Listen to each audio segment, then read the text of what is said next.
जोली मेरी या मुहम्मद लौट कर मैं न जाऊंगा खाली बर्द जोली मेरी या मुहम्मद लौट कर मैं न जाऊंगा खाली बर्द जोली मेरी या मुहम्मद लौट कर मैं न जाऊंगा खाली This concert that we have coming up on the 4th of March is actually our 4th performance.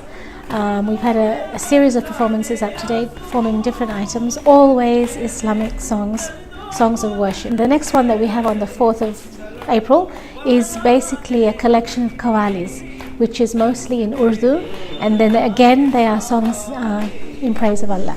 We have some upbeat songs, and like there's a bit of clapping, and hopefully we'll get the crowd activated as well. I'm guaranteeing that it'll be a very good performance because we have a guest artist called Shahid Shabazz, who is quite famous in his own right, and he will be our lead singer on that event. So we'll be singing with him as a chorus.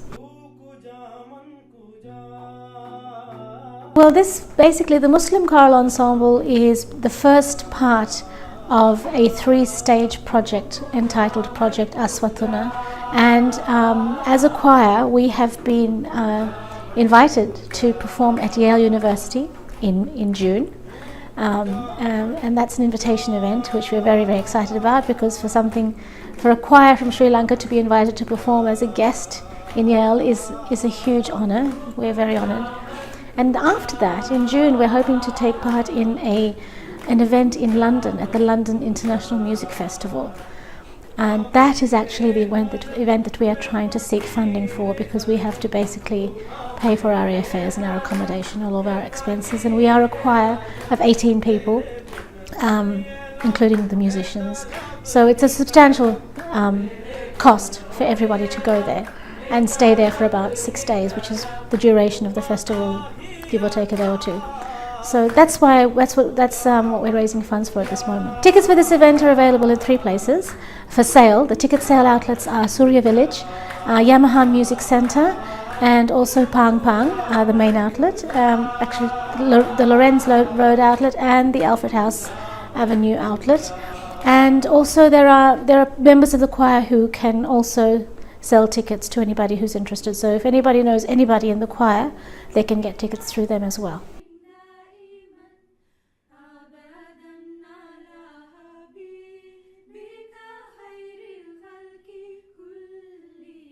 As far as we know, I mean, this is a very new concept.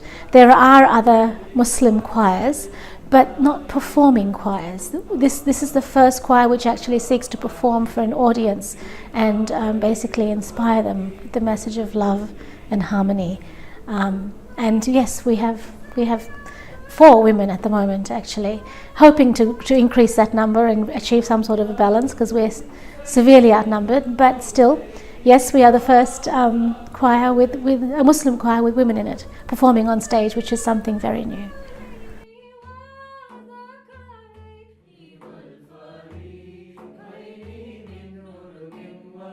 My name is Trey Pratt, and I am visiting actually from Boston University, and I am here to work with the choir, the Muslim choral ensemble, to build more sort of musical skills in preparation for their concert at Yale and the Yale Choral Festival this June.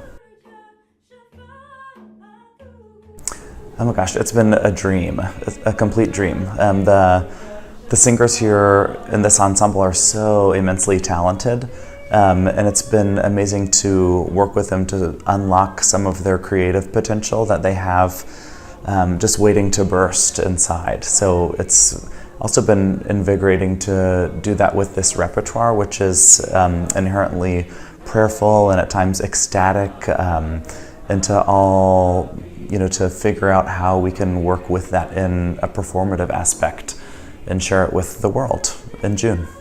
So this is the part of the first step for this ensemble, getting the ensemble outside of Sri Lanka to a wider, more global audience, which is exciting, particularly for me, because in Boston we don't have very much access to this repertoire. And so you imagine the Muslim choral ensemble going to Yale gives me, situated in America, a chance to hear this repertoire and be inspired by it and continue to spread the message, and maybe even share some of this repertoire with my own choirs back home. It's really been a practice of opening my sort of rehearsal technique or my rehearsal standard practice to be one that is more divorced from a musical score. We're working a lot from the ear and from lyrics sheets. By the way, all languages which I'm inherently unfamiliar with. So the language was a learning curve, as well as the methodology of learning the music itself. So working so much by the ear and without the crutch of a musical score has been difficult, but also really amazing because it opens up a whole new world of musical possibilities. It's really exciting that this upcoming concert on April 4th, which is all Sufi-inspired music, some of those pieces are also going to be on the program at Yale this summer. So if you want to check out a little bit of what we're doing at Yale, come to the Sufi concert on April 4th.